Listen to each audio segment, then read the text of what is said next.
Hello guys, नमस्कार।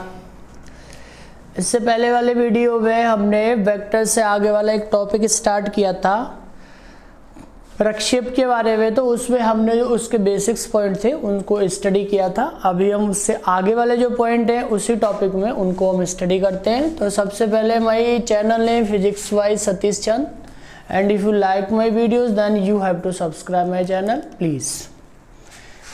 तो इस वाले पॉइंट में हमने यहाँ से इससे पहले वाले वीडियो में मैक्सिमम हाइट फाइंड की थी। उसकी वैल्यू आई थी हमारी v square sign square theta upon 2g के बराबर थी, और उड्डयन काल की वैल्यू फाइंड की थी 2v sine theta upon g के बराबर थी। परास की वैल्यू फाइंड की थी, वो आई थी आपकी v square sine 2 theta upon g के बराबर थी। ये पॉइंट थे वहाँ पे बेसिक्स, और मैंने जो भी आपको इससे पहले वाले वीडियो में बताया था। अभी इससे आगे अभी हम और स्टडी करते हैं। तो यहाँ पे हमारा पॉइंट क्या आ जाता है नेक्स्ट वन, कि अगर मैक्सिमम हाइट की बात करते हैं यहाँ पे कि कौन सी कंडीशन में जो आपके पास जो हाइट है जो वर्टिकल जहाँ तक वो प्रक्षेप जाता है। जैसे हमने एक फिगर बनाया था यहाँ पे कि इसको यहाँ से थीटा एंगल पर फेंका था, इसके बाद में ये पॉइंट से चल करके बी पॉइंट तक आया था, और यहाँ पर ये अधिकतम ऊर्ध्व ऊंचाई थी, यहाँ पर ये पॉइंट एम था। तो ये सारे पॉइंट थे, और ये था आपका परास था, और ये इसका यहाँ से यहाँ तक का पूरा टाइम ऑफ लाइट था, अर्थात उड्डयन काल था। ठीक है ना। अब इससे आगे अभी हमें पढ़ रहे हैं कि अगर हाइट जो है वो h की वैल्यू अगर मैक्सिमम होनी है, वेग अगर उतना ही हो तो, ठीक है ना। तो यहाँ पे अगर हमें हाइट की वैल्यू मैक्सिमम करनी है तो सबसे पहला पॉइंट यहाँ पर क्या आ जाता है कि h इज इक्वल टू आता है आपका v square sign square theta upon 2g के बराबर है। ठीक है ना। अब इसमें आपका पॉइंट क्या है कि अगर वेलोसिटी अर्थात जिस वेग से हम उसको फेंकते हैं अगर उसकी वैल्यू फिक्स हो, कांस्टेंट हो, और g की वैल्यू यहाँ पर हमने पहले ही मैंने आपको बताया था कि g की वैल्यू यहाँ पर हम कांस्टेंट एज्यूम करते हैं। तो यहाँ पर अगर h की वैल्यू मैक्सिमम होनी है तो साइन थीटा की वैल्यू 1 के बराबर होनी चाहिए।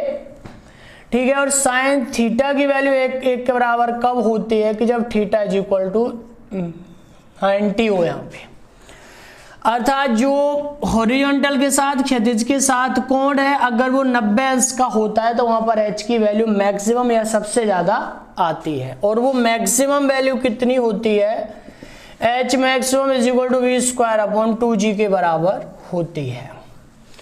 जब h की वैल्यू मैक्सिमम हो अर्थात अधिकतम हो तो वहां पर r की वैल्यू कितनी आएगी, क्योंकि r की वैल्यू कितनी है v स्क्वायर साइन, अब यहाँ पर क्या है 2, तो 2 इंटू 90 अपॉन में g से आ जाएगा, यहाँ से value v square sign 180 upon में g के बराबर, और इसकी वैल्यू आ जाएगी 0। अर्थात जब अगर हमारे पास वेग फिक्स हो, अगर हमने हाइट को मैक्सिमम कर दिया तो जो हॉरिजॉन्टल रेंज है अर्थात जो क्षैतिज परास है उसकी वैल्यू 0 आ जाती है। तो यहां से जब when h will be maximum then r will be equal to 0। अब यहां पर नेक्स्ट वन पॉइंट बता दें आपको कि अगर r की वैल्यू मैक्सिमम करनी हो फॉर मैक्सिमम r, अगर जो हमारी क्षैतिज परास है अगर उसकी वैल्यू मैक्सिमम करनी है, अगर वेग वही हो और यहाँ पर g की वैल्यू तो फिक्स है ही है, तो यहाँ पर सिंपल सी बात है कि dr upon d theta will be equal to 0। तो यहाँ से आपका d ओवर d थीटा और r की value v square upon g है, और यहाँ से साइन 2 थीटा, तो यहाँ से बिकॉज इसकी वैल्यू फिक्स है तो साइन 2 थीटा, तो यहाँ से cos 2 theta will be equal to 0। तो यहाँ से आपका ये पॉसिबल कब है कि जब 2 थीटा की वैल्यू 90 हो तो थीटा की वैल्यू 45 डिग्री होनी चाहिए। अगर क्षैतिज से जो कोण है आपका हॉरिजॉन्टल से जो एंगल है अगर वो 45 आ जाता है, यहाँ से अगर 45 पर फेंकते हैं हम, जब आपके पास में फिक्स वेलोसिटी हो तो उस कंडीशन में जो आपके जो प्रक्षेप है, जो वस्तु है, वो अधिकतम क्षैतिज परास तक जाएगी, सबसे ज्यादा दूर तक जाएगी। और यहाँ से तो यहाँ और उस r अर्थात अधिकतम क्षैतिज परास का मान, उसकी वैल्यू यहाँ से कितनी आएगी, v²/g के बराबर, क्योंकि इसकी वैल्यू यहाँ पर 1 हो जाएगी। तो r की वैल्यू इतनी है यहाँ पर, ठीक है ना। और जब r की वैल्यू मैक्सिमम होती है तो h की वैल्यू के बारे में अगर हम बात करते हैं तो h = v² sin 45 पे स्क्वायर अपॉन में यहाँ पर कितना है 2g। तो h की वैल्यू कितनी आ जाएगी v² और इसकी वैल्यू आती है 1/√2, उसका अगर स्क्वायर कर देते हैं तो 1/2, तो v²/4g के बराबर। तो अब v²/g की वैल्यू r के बराबर है, तो r मैक्सिमम अपॉन 4।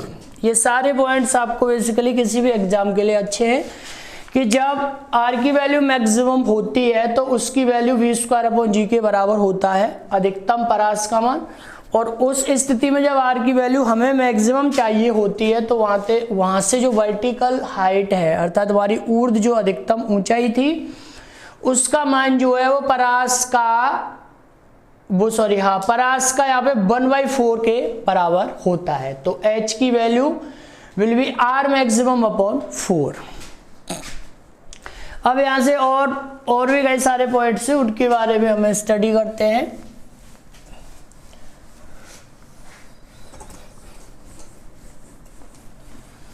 तो यहाँ पर अगर मैक्सिमम हाइट, मैक्सिमम रेंज वाले सारे पॉइंट आ जाते हैं, तो यहाँ से आपका क्या था कि जिस टाइम पे हम ऑब्जेक्ट को फेंकते हैं या प्रक्षेप को छोड़ते हैं तो वहां पर यांत्रिक ऊर्जा, उसकी यांत्रिक ऊर्जा, मैकेनिकल एनर्जी, ये आपकी वैल्यू आ जाती है मैकेनिकल एनर्जी की 12 mv² के बराबर, ठीक है ना। जहां पर m क्या है, उस ऑब्जेक्ट का मास है, उस प्रक्षेप का मास है जिसको हमने प्रक्षेपित किया है, ठीक है ना।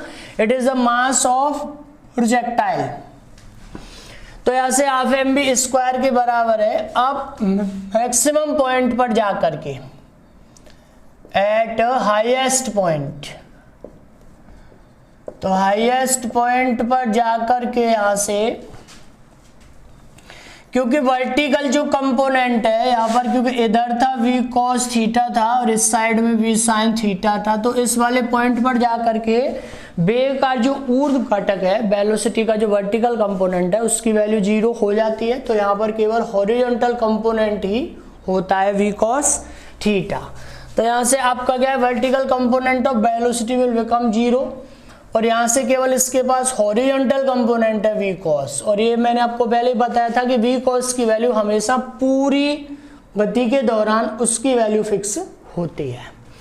तो यहाँ से therefore kinetic energy will be equal to 12 mv horizontal component पे स्क्वायर। तो इसकी वैल्यू आ जाएगी 12 mv² cos² थीटा के बराबर, ठीक है ना। अब इस पॉइंट पर जाकर के स्थितिज ऊर्जा अर्थात पोटेंशियल एनर्जी की वैल्यू सबसे ज्यादा होती है, मैक्सिमम। तो यहाँ पर ये पॉइंट भी आपको याद रखना है कि उच्चतम बिंदु पर जाकर के, उच्चतम बिंदु पर स्थितिज ऊर्जा पोटेंशियल एनर्जी अधिकतम होती है, मैक्सिमम होती है, अधिकतम होती है। तो यहाँ से पोटेंशियल एनर्जी अगर आपको निकालनी है तो वो आपकी mgh के बराबर आएगी।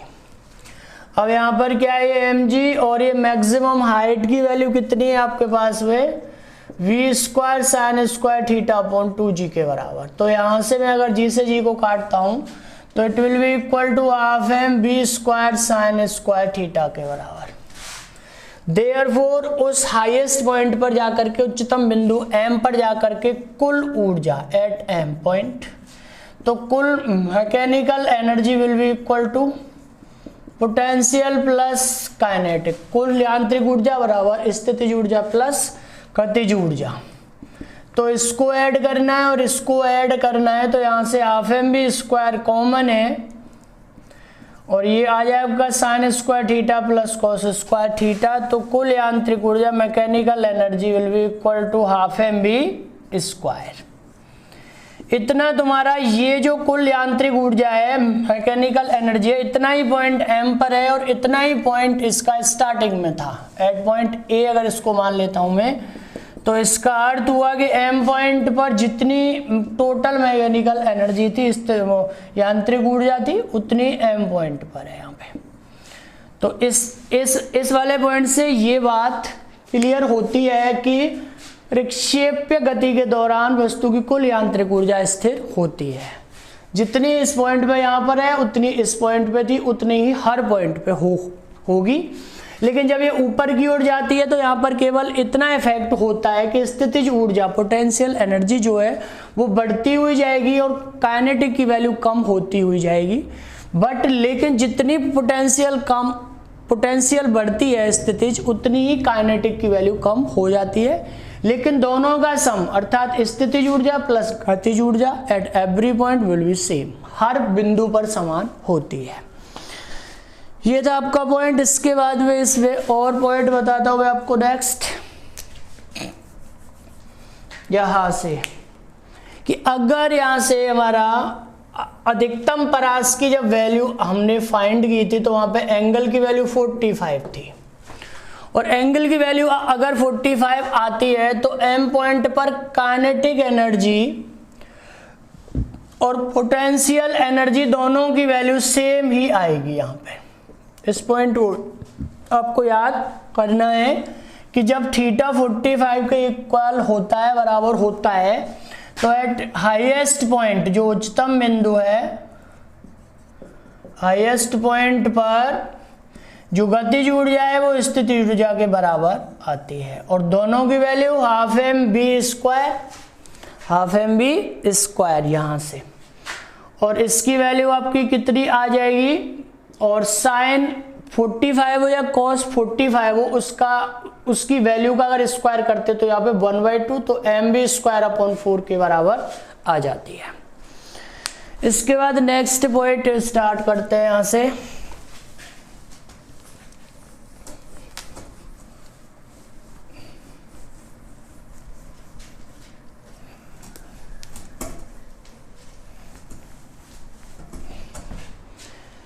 नेक्स्ट पॉइंट है कि अब यहां से जो परास है आपका, रेंज की वैल्यू आई थी कितनी, v square sine 2 theta upon g के बराबर थी।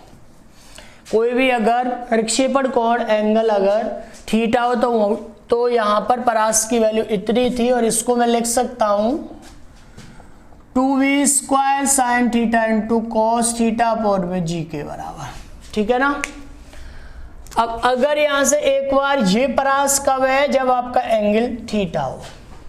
ठीक है, तो यहां पर अगर एंगल आपका, यदि प्रक्षेपण कोण जो है, प्रक्षेपण कोण का मतलब है एंगल ऑफ प्रोजेक्शन, अगर 90 माइनस थीटा हो, उस कंडीशन में आपकी परास की वैल्यू कितनी आएगी यहां से, तो 2v square into sine 90 minus theta into cos 90 minus theta upon में जी। तो ये वैल्यू अगेन उतनी आ जाएगी 2v square sine theta into cos theta upon g के बराबर। तो दैट मीन्स जितना परास आपका थीटा पर था उतना ही परास आपका 90 माइनस थीटा पर होगा, दोनों ही परास बराबर होंगे। ये भी आपका पॉइंट इंपॉर्टेंट है, you have two point out it also. अगर यहाँ से थीटा एंगल पर छोड़ते एक को और दूसरे को अगर 90 माइनस थीटा पर छोड़ते हैं तो दोनों एक ही पॉइंट पर जाकर के they will hit the earth, वो जमीन पर एक ही पॉइंट पर आएंगे। लेकिन इन दोनों कंडीशन में जो मैक्सिमम हाइट है वो अलग अलग होती हैं h2, और इसको मैं क्या मान सकता हूं, केवल r के बराबर, क्योंकि दोनों ही वैल्यू सेम है यहाँ पे। ठीक है ना। इसके बाद में आपका पॉइंट क्या है कि यहाँ पर जो मैक्सिमम हाइट है वो मैक्सिमम हाइट दोनों अलग अलग होती हैं। तो पहले वाले केस में अगर मैक्सिमम हाइट में निकालता हूं h1, जब हमारे पास में जो एंगल है वो थीटा है, तो यहाँ से h की वैल्यू आती है आपकी v square sign square theta upon 2g के बराबर। और दूसरे वाले केस में h2 की value v square sign 90 minus theta पे स्क्वायर अपॉन 2g के बराबर। तो यहाँ से h की वैल्यू आ जाएगी v square cos square theta upon 2g। ठीक है, इसके बाद में यहाँ से अगर मैं कर देता हूँ यहाँ पे मल्टीप्लाई, वो सॉरी r की वैल्यू है हमारे पास में v square 2 sign theta into cos theta upon g। ठीक है ना। अब यहाँ से आपका क्या है कि अगर मैं इसमें इस g को मैं तोड़ता हूँ अंडर रूट जी इंटू अंडर रूट जी में, अंडर रूट जी इंटू अंडर रूट जी में, और अंडर रूट 2 का मल्टीप्लाई मैंने यहाँ पे किया, अंडर रूट 2 का मल्टीप्लाई मैंने यहाँ पे किया, तो जब 2 का मुझे यहाँ पर डिवाइड करना पड़ा है तो मैंने 2 का यहाँ पर मल्टीप्लाई कर दिया ऊपर में, तो ये आपका बन जाएगा 4। और इस v स्क्वायर में से v sine theta upon under root 2g, ये वाला पोर्शन मैंने अलग किया, और यहाँ से v cos theta upon under root में 2g ये वाला पोर्शन अलग कर लिया। ठीक है ना। तो यहाँ से आपकी वैल्यू, अब वी कैन एग्जामिन दैट, इसको हम आसानी से देख सकते हैं कि ये जो वैल्यू है वो अंडर रूट h1 के बराबर है। तो यहाँ से मैं जो परास है range is equal to 4 under root h1, और ये जो वैल्यू है वो आपके अंडर रूट h2 के बराबर है, तो यहाँ पे रूट h2। तो ये केस आपका, ये भी आपको पॉइंट आउट करना है। ठीक है ना। एकेडमिक वाले बच्चों का तो ये पूरा एक्सप्लेनेशन है ये, लेकिन जो कंपटीशन वाले एग्जाम वाले बच्चे जिनके ऑब्जेक्टिव क्वेश्चंस आते हैं उनमें क्या है कि ऐसे दो कोण जिनका योग, यहाँ पर आपको ये पॉइंट लिखना भी है, ऐसे दो कोण या एंगल जिनका योग 90 अंश हो, उनके लिए क्षैतिज परास या हॉरिजॉन्टल रेंज क्षैतिज परास समान होते हैं, समान होते हैं। ठीक है ना। अगर एक एंगल अल्फा है तो दूसरा एंगल आपका 90 माइनस अल्फा। फॉर एग्जाम्पल, अगर एक 30 है तो एक 60, एक अगर 70 है तो एक 20, और यहाँ पे एक 50 है तो एक 40 एंगल। ये सारे जो मेरे अब यहाँ पर पेयर्स है, ये जो है इन सब में जो परास की वैल्यू दोनों एंगल्स के लिए सेम ही आएगी। और अगर इन दोनों एंगल्स में जो मैक्सिमम हाइट है, जो वर्टिकल ऊंचाई है ऊर्ध्वाधर, अगर वो h1 और h2 हैं, तो परास में और ऊंचाइयों में ये संबंध या ये इक्वेशन बनता है कि r is equal to 4 under root h1 into h2 के बराबर। इसके आगे भी हम स्टार्ट करते हैं यहाँ से। तो नेक्स्ट वन पॉइंट प्रक्षेप गति में प्रोजेक्टाइल मोशन में आ जाता है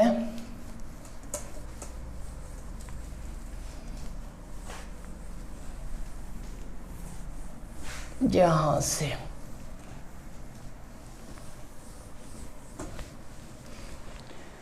तो कोई भी अगर प्रक्षेप को हॉरिजॉन्टल से यहां से प्रोजेक्टेड करते हैं, उसको प्रक्षेपित करते हैं, तो वो इस टाइप से यहाँ पे आकर के अर्थ को हिट करता है।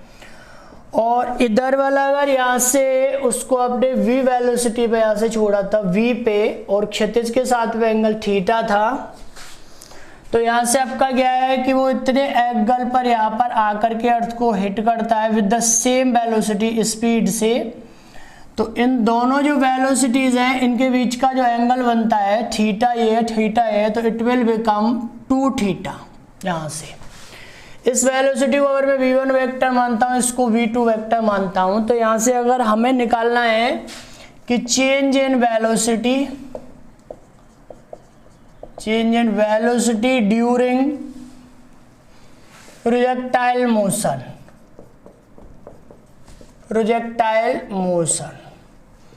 प्रक्षेप गति के दौरान वस्तु के वेग में परिवर्तन, delta v vector is equal to v2 vector minus v1 vector से आ जाता है। ठीक है ना। तो यहाँ पर change in velocity magnitude will be equal to v1 square plus v2 square minus 2v1 v2 और यहाँ पे cos 2 थीटा के बराबर, ठीक है ना। अब यहाँ से इसका पॉइंट क्या बनेगा, delta v is equal to, क्योंकि दोनों जो वेग हैं, जो वेलोसिटी वेक्टर हैं, उनके परिमाण बराबर है, तो v square plus v square minus 2v square into cos 2 theta. तो change in velocity v common अगर करते हैं 1 plus 1 2 common 1 minus cos 2 theta, और 1 माइनस cos 2 थीटा को मैं लिख सकता हूँ 1 माइनस 2 साइन स्क्वायर थीटा। तो यहाँ से इस वाले माइनस से ये क्या बन जाएगा माइनस, और ये क्या बन जाएगा प्लस, 1 से 1 को काटता हूँ, तो change in velocity will be equal to 2v sine theta. It is change in velocity, ठीक है ना। और अगर उसके संवेग में परिवर्तन की भी बात होती है, संवेग में परिवर्तन,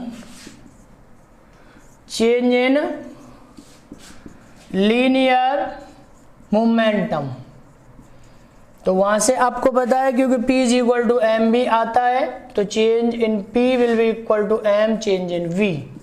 तो चेंज इन P संवेग में परिवर्तन इज इक्वल टू यहाँ से 2mv साइन थीटा के इक्विवेलेंट या बराबर आ जाता है।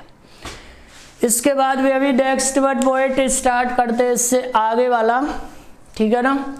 तो चेंज इन वेलोसिटी, तो यहाँ से मैक्सिमम रेंज परास, ये सारे पॉइंट्स आपके कंप्लीट है। मैक्सिमम हाइट का बता ही दिया है आपको यहाँ पे, मैक्सिमम हाइट पे जब मैक्सिमम हाइट होती है तो परास 0 है।